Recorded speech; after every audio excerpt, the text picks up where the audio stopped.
With an undeclared war raging in Indochina, violence happening to people in this country in the form of hunger, injustice, and poverty, Johnny Baranski, Mary Beth Lubbers, Eileen Kreutz, and Thom Clark responded to a seemingly indifferent public with a nonviolent direct action at Selective Service Local Boards 98, 99, and 100 in Evanston, Illinois. On April 29th, Johnny Baranski, Mary Beth Lubbers, Eileen Kreutz, and myself, Thom Clark, went to the Evanston Selective Service office with two reporters. Our purpose was to communicate to family and friends and to members of that draft board and the general public at large our feelings, our concern about the war in Indochina, the fact that it was still continuing, the fact that we had to take some kind of definite responsibility to say no to that. So we walked into the draft board, and after speaking with the clerk, the only clerk who was there at that time, we entered the board and proceeded to pour beef blood over approximately 500 1A and high priority files.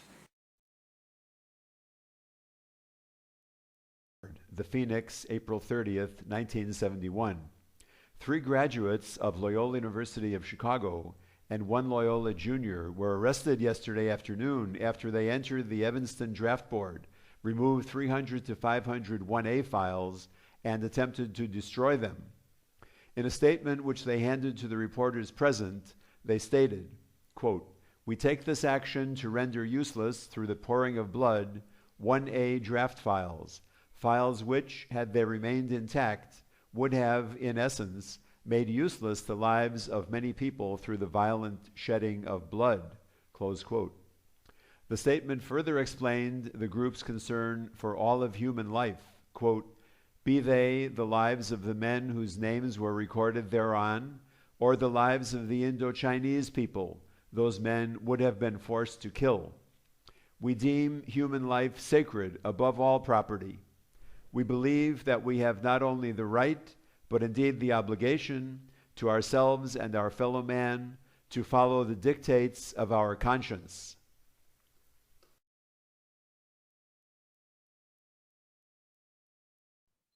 So it's now 4:30 in the afternoon.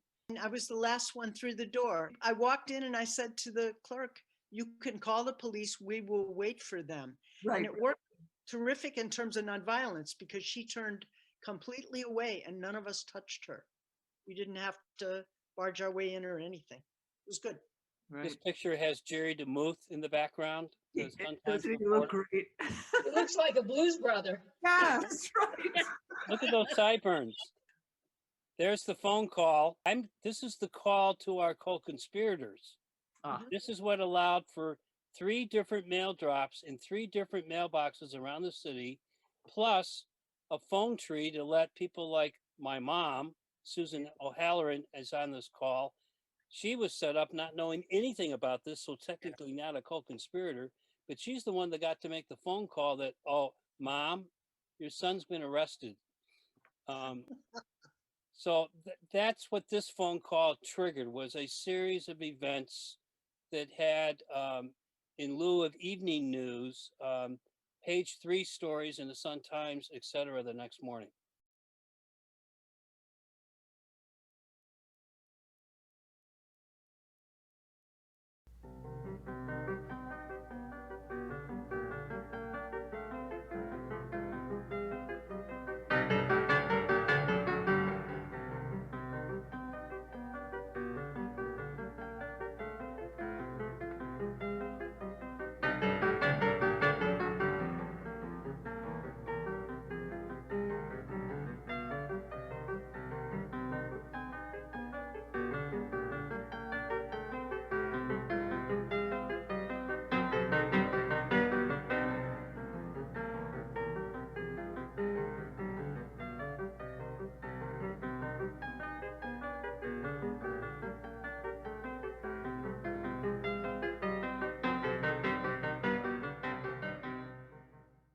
The first officer through the door had 2 fingers up in a peace sign. Yes, thank you. I forgot that. They shunted us off to the FBI really quick. I think we were in the Evanston lockup about 45 minutes. Yeah, exactly. And a very different kind of pair of gentlemen took over at that point. They wanted us to confess everything on the way down in the car, but we weren't saying much. At least in our car, Johnny and I were trying to strike up more somewhat sociable conversation because we had ideas of what we wanted to say, but only when they had the tape running, because it's very interesting. I read the FBI report from the initial interview of you, Eileen, and Lovey, and it's amazing how well we had our story down and about the stuff we left behind, because there in the first government interview, we're establishing the baseline of stuff we wanted to bring up in the courtroom 9 months later. So what you're referring to is the fact that in our knapsacks were these books that many of us had read at least part of, Yeah. to be honest, but a lot of Gandhi, a lot of nonviolent stuff, Stoughton and Alice Lynn's work, people who influenced us, Noam Chomsky, people who in the end ended up coming and doing the Evanston, putting the war on trial, which we did in the evenings that following November. But it was so important that we had those books in our knapsacks because they had to be entered as evidence. It was like, what's this? War, not a good thing.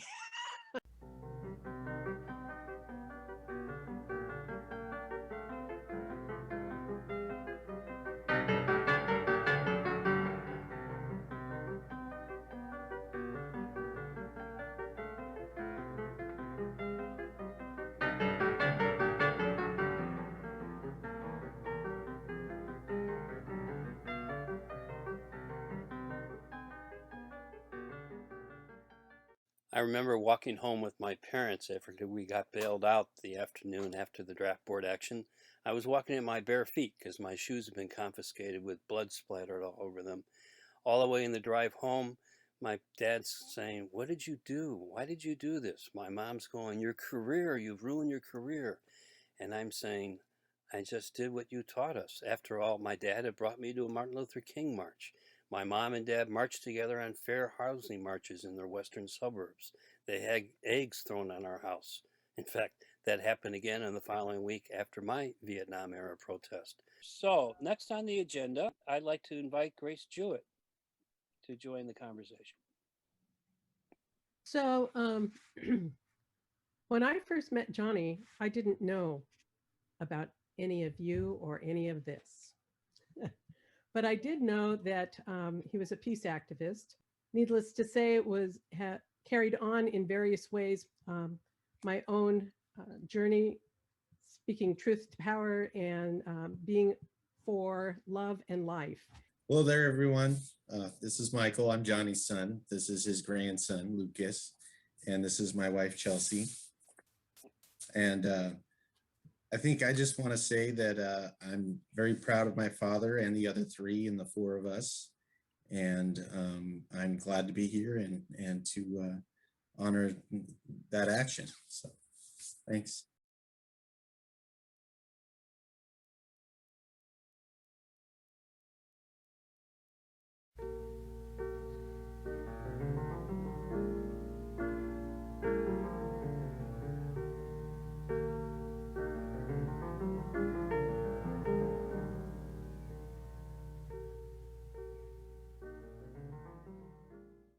Hey, so I'm Margot. I'm Johnny's oldest from his Lilliput review, Blossoming Pear. And this is actually engraved on his gravestone. Long before I came, long after I leave, Blossoming Pear. Just want to say thank you for letting me join. And again, I echo my brother's sentiments. Very proud of our father and the four of us.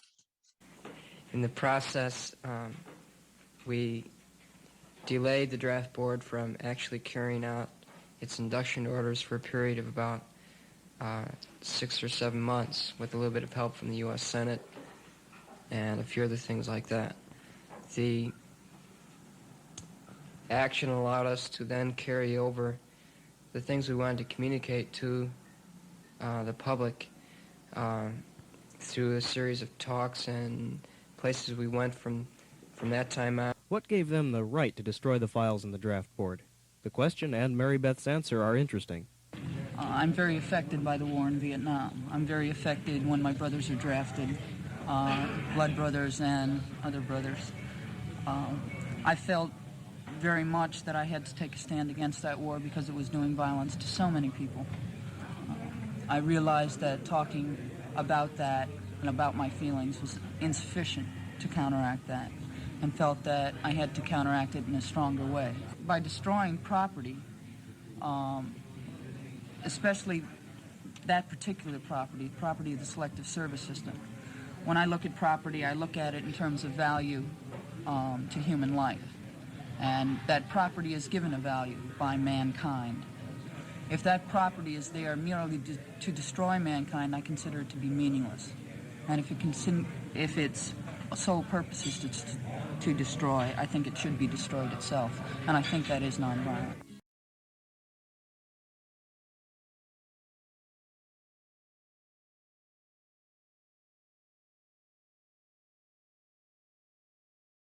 And it has been that since I changed my name 1975. I left Chicago after, a great stint doing education and whatnot and working on Sunshower Farm.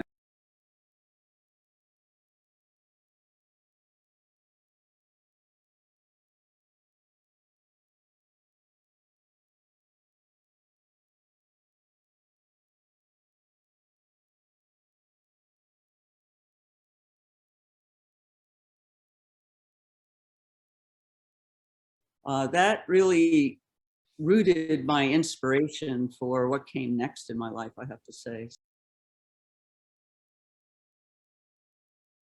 And when I was in Boston, I became very involved with the women's movement and more Feed the Hungry and the co-op movement, and eventually, and the gay movement. I worked for a women's bar at night until somebody put their gun at my forehead and chased me out of town, so to speak. But I thought of that as a leap of faith and trust that somebody was leading the way. And I wound up in Kingston, Massachusetts, which is on the South Shore. It's about 30 miles south of Boston on Cape Cod, and moved to Silver Lake, which is a fantastically large glacial lake that is tremendously abused by the great city of Brockton, which has about 100,000 people in it. And so they extract water from Silver Lake in order to feed their city, or as I say, flush down the Taunton River in a way that is not sustainable. So I became involved, very much involved in the environment. First, the lake. I grew organic cranberries, reinstituted some of the things that I learned in Chicago and at Sunshower in terms of organic farming and agriculture and food co-ops. We built another stronger women's community. We dealt with battered women and kids in need of assistance until the farm, or the land I was renting, the 100-acre land property, was under threat of development.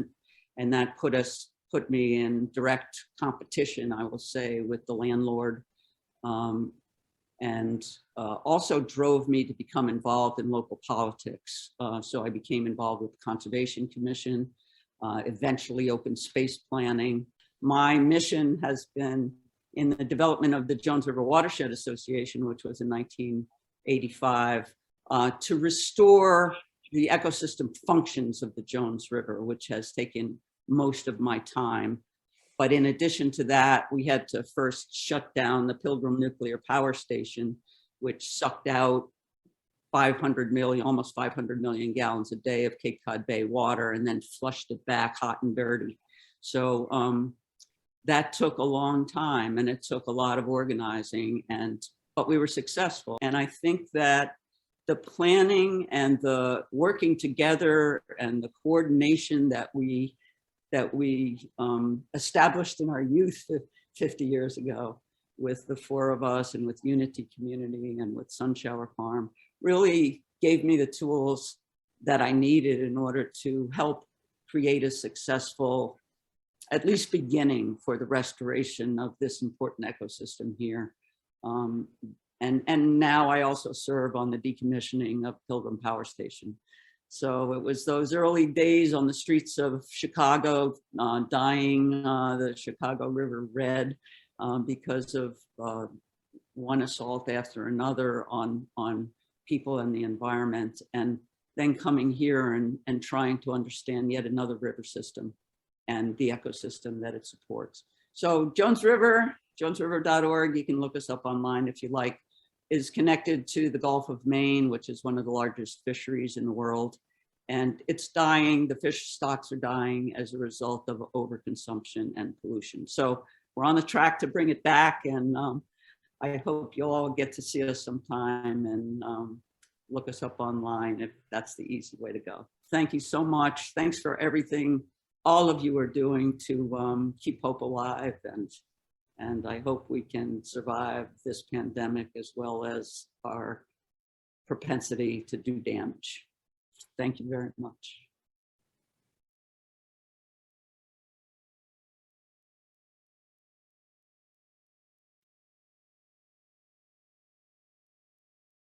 Paul was one of the draftees whose files got destroyed. He had a low draft number. He wasn't expecting to live long. And instead, he ended up being one of the witnesses at our trial. Like Thom said, I'm here because of you. I'm pretty sure. My draft number was 76 or 78. I don't remember which. And I was 1A. I was fighting it, but I was 1A. I lived in Evanston. So my records were in that draft office. And when you poured blood on them, my draft process stopped. I was not really a conscientious objector. I couldn't honestly say I would never shoot somebody. I certainly wouldn't have done it in that war, and that would have been a big problem. But again, I'm here because of you, and well, I thank you from the bottom of my heart.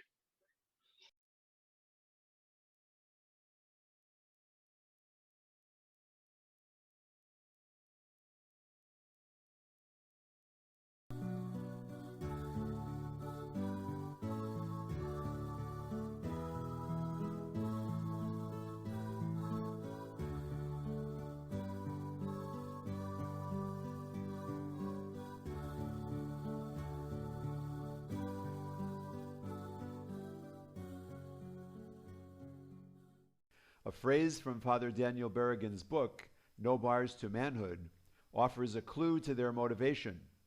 Quote, "The making of peace is at least as costly as the making of war, at least as exigent, at least as disruptive, at least as liable to bring disgrace and prison and death in its wake."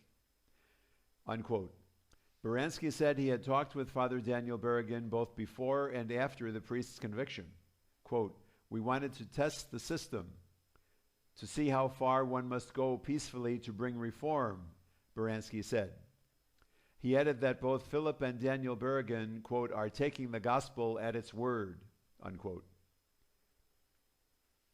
If we do not accept that responsibility to do away with evil, to build what is good, and act, we have no hope, no right to believe that anyone else will, the four said in a statement after their arrest.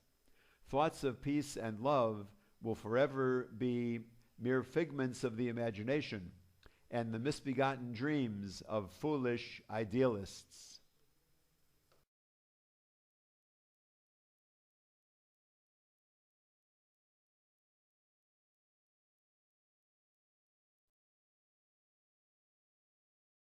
Soon after our arrest on April 29, 1971 at the Evanston Selective Service Office, we aligned ourselves with the Evanston Peace and World Affairs Council, which was just a couple doors away. They housed our defense committee,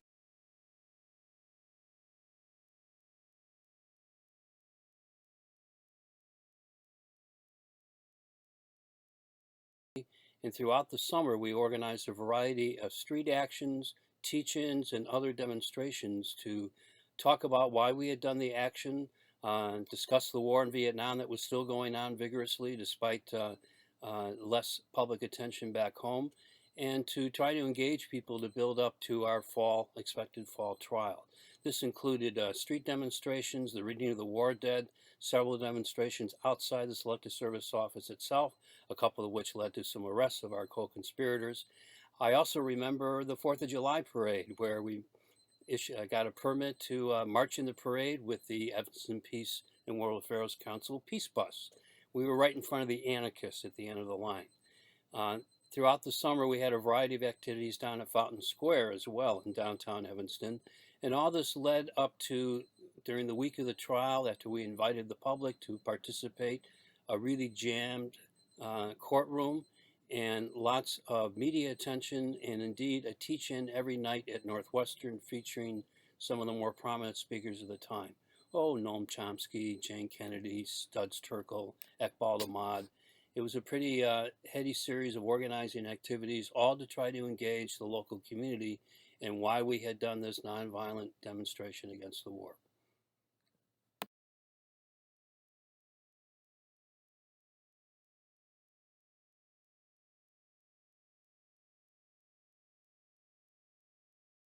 And so Johnny, Eileen, Mary Beth, and Tom came to trial charged with the destruction of government property, mutilation of government records, interference with the Military Selective Service Act of 1967, and conspiracy to commit those crimes. Although the judge instructed the jury to only consider the legal question of whether or not the crimes were committed, they were asked by the 4 defendants to examine the moral issue of violence to people being caused or aided by pieces of paper in a draft board. Since most of the testimony of witnesses was not allowed to be heard by the jury, the most powerful arguments were contained in closing statements, since the defendants were allowed to state their full case to the jury. Here is a portion of Eileen's closing argument. The prosecution has tried to show an intent to disrupt, to make trouble, to destroy. But you will find that the main intent on our part was not to disrupt, but to stop the disruption of lives of young men. Not to make trouble, but to respond to a crying source of trouble in the world, the war and all that it is a symbol of. Not to destroy, but to try in some small way to prevent further destruction. Guys. Court for the Northern District of Illinois is now in session. Judge Alexander J. Napoli presiding. 71 CR 576. State versus John Wayne Baranski et al. Mr. Foreman, I understand you have reached a verdict. Will the clerk please read the verdict? Count 4. Guilty. Count 1. Not guilty. Count 2. Not guilty. Count 3. Not guilty.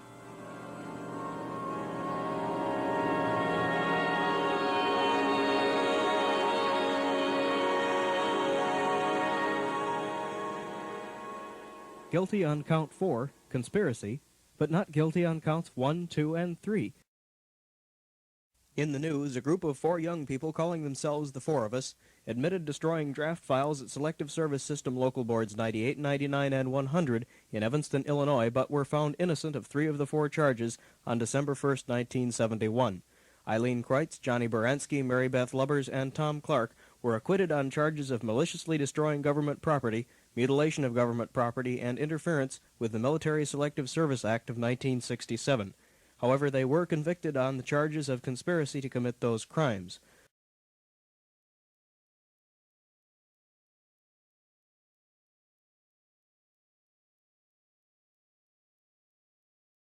According to the jurors, the verdict was a compromise between a group who wanted acquittal and a group who wanted conviction. Both sides are claiming a victory, but it is the first time that persons admittedly responsible for actions at draft boards have been acquitted. The entire action at the draft board, and in fact the way of life for the 4, is nonviolence, and this made the difference according to the jury. The indictments charged the destruction was committed with, quote, violence, force, and otherwise, unquote, and the jury could not find them guilty of violence. According to juror Mrs. Estella Daniels, they went into that draft board with the idea of saving lives. There was a lot of logic in what they said. I got a lot out of it. This is Paul Goles reporting from Chicago.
That today's gathering is being produced from property placed on the Odawa, Ojibwe, and Potawatomi homelands by the settler colonialism of the United States. This includes the Indian boundary, creating the Rogers Park community in Chicago, which is where we now are.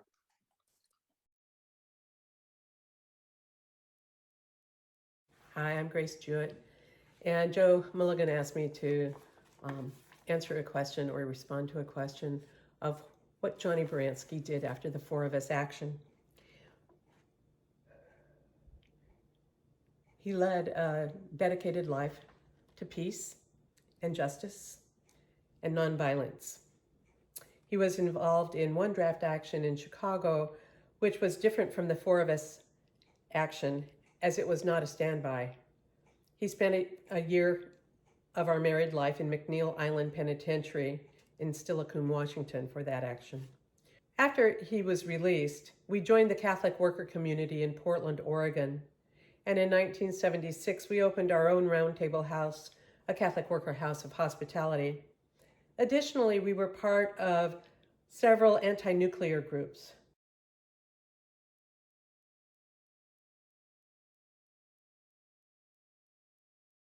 As a young family, we believed that it was much more difficult to do nonviolent direct action without community base. So that we were involved in all the leafleting, the educational campaign prior to any action, the nonviolent training. Johnny was a nonviolence trainer and a trainer of trainers. So when the first white train, which was the nuclear weapons shipment, came into Portland, Oregon, we had about 300 people who had been trained in nonviolence and were peacefully and prayerfully blocking the train. And we blocked the train for 3 hours, making an interruption to the war making. Over the years, there were several times that Johnny participated in nonviolent direct action of blocking trains at Subbase Bangor, Washington, Portland, Oregon, Vancouver, Washington. His last action was in front of a white train carrying the nuclear warheads up to the Subbase Bangor in Vancouver, Washington. Johnny served a year for this participation at Lompoc Penitentiary in California. We were blessed that the trains always stopped when nonviolent resistors were on the tracks praying. The education and the relationships we built with the railroad had significant support from them. Johnny was also a poet and publisher. Sunburst Press was his radical press, which published poetry and prophetic work and radical ideas of nonviolence and social justice. The greatest action for Johnny, however, was becoming a father. Margot, Amy, Michael, bringing hope into our future and a future for themselves. And they brought Ty, Caleb, Lucas, baby Baranski due in February, and Jaffe, also bringing light and hope into the world. On his last day, he wrote a poem on his deathbed, and I'll read it now. One last breath before dying, plum blossom. While I didn't become the lawyer or the priest that some people were expecting, I did move into the hardware store business. I ended up moving to Uptown, where Unity Community had been already formed. Kind of going from fair housing my folks did to affordable housing work in Uptown. My wife Jean and I first had our honeymoon apartment there and later bought a 2-flat. So I learned about housing rehab work and later founded the Chicago Rehab Network, which helped neighborhood housing groups around the city to this day do a better job fixing up homes. The Catholic worker influence was intriguing there, as long as the church community that we were all part of in Uptown. And then we went kind of our own ways. Voice of the People was the housing group I ended up working for there. Eileen Kreutz also worked there, helping us both demolish and rebuild 6-flat apartment buildings for families. Later, I moved in to work at the Neighborhood Works. That was my back door into journalism, doing a monthly publication published by the Center for Neighborhood Technology. I freelanced both photography and newspaper and magazine articles for a while.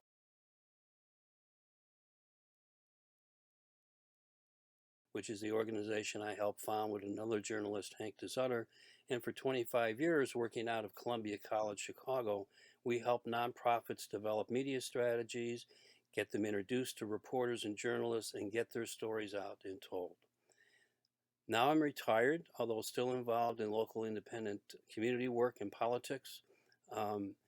I find myself still teaching, including a class with visiting Chinese medical professionals who are learning about American culture as part of their MBA classes at the University of Illinois at Chicago.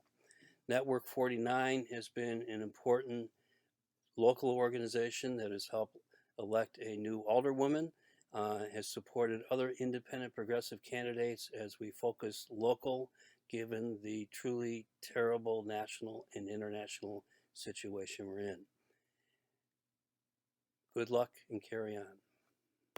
I'll only add that my partner for 45 years, Jean Bryan, has been right alongside me with many of the trials and tribulations, my work experiences, but also raising our family of 4 and now a multi-generational family with our daughter and grandson living with us.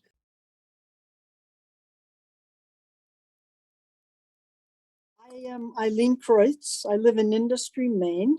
I chose to take my psych degree from Loyola and put it to work with various social work programs specifically focused on youth. Back in those days, they were called youth service bureaus. And I worked in the Albany Park area and also in the Uptown area. As that came to a close, because I was going to the farm every summer, but really spring through fall to work the crops there, I found that I needed a transition myself, and that led me into the field of carpentry. I was fortunate enough to have a teacher, and we came before too long to teach young high school dropouts in a program that was CETA training, and we did it through Voice of the People, with whom Thom was working to set up their nonprofit status. At those days were very, very crazy, as you can imagine. It was right after OPEC. So we focused even way back then on energy efficiency in buildings. It was critical to us to make people's housing, make affordable housing, and make efficient housing. So that's what we did during those years. At some point, and I can say specifically the point, Reagan came into office, and all of the training programs for young people came to an abrupt close. The Carter years were over. So we had no funding for that teaching program. I went off and did other work and found my way into Chicago Women in Trades, where I taught young women on the West Side at the Lucy Flower High School. And we identified young girls that were interested in science and math. And I also taught women who were mostly they were raising families on their own or with a partner, but mostly they were making their wages off of McDonald's jobs or Burger King jobs on the West Side of Chicago. So we focused on employability, and I got those women, many of them, into union workshop jobs, training programs. And I still, at this point in time, get an occasional letter of how happy they are with the work they do in the world and with their wages. Quite different from McDonald's and quite different from Burger King, as you can imagine. But eventually city life takes its little tolls because we did focus on a lot of tough stuff. We set up WICA. WICA was a crisis line, which we staffed in the evenings. Right into the middle of it all, the focus on battered women came right just landing on our doorstep. And the phones never stopped ringing. So we did that. For some buoyancy, we set up the Mountain Moving Coffee House in Chicago, just I and a couple friends. And that is one of the longest going women's coffee houses in the country. So those were all little sidelines that we took part in, that I did. And a lot of it was on a trajectory toward burnout, which we know a lot about. So when my partner, Kathy, was offered a job at University of Maine, Farmington in Maine, we decided it was time for some trees and some calmness in my life. Because the only place I was getting to the trees was setting up for the Women's Festival in Michigan, which I did for 10 years. I headed that carpentry project. But it was time for a rest and some trees, and we got ourselves up to industry. I was here about 2 weeks, and I was going to just do stained glass. I had taken a class. I knew how to what I was going to try to do. I went to a potluck, gay potluck one evening, 2 weeks in Maine, and by that following Monday morning, I was on a construction site of a new home, just bailing somebody out that needed help on their crew. It took another 2.5 years before I got going with stained glass, but I have actually made my living with that since that time. 2 lucky things happened during this whole period. One was I found the local senior college, and that is one of 17 in the state of Maine, and it's focused on lifelong learning. So I teach with that, I learn with that, I've served on the board, I have worn just about every possible hat with that organization, and currently I serve on the Board of Visitors with the college in town, with the University of Maine, Farmington. The other lucky find that happened to me in the state of Maine were the local peaceniks. It was impossible not to chance upon them, you can imagine. But here we were, the usual suspects, the back to the landers. We found each other during the Bush years. We've been on the street ever since. Call us what you will, this is our mission. Folks around town bring up topics with us. It's a good thing. They just walk up and we have these conversations on the street, or we wave back to them when they honk and wave out their windows, or give us certain meaningful fingers. But these are inspirational folks, and I love working with them and being with them. And so the rhythm of a week for me goes like this. Activities such as studio time downstairs in my studio for glasswork projects, meetings and classes, teaching and learning with Gold Leaf, volunteering with an energy efficiency project, conservation project in town, and standing every Friday in our Vigil for Peace. It began with as a Women in Black silent vigil, but it's no longer silent, and it involves lots of climate activists, Veterans for Peace people, Quakers, poets, and activists of many stripes. So since it's Thanksgiving week, I'll just say that I'm really deeply grateful for those folks and for the path that I walk and the people that I've met along it. Thanks.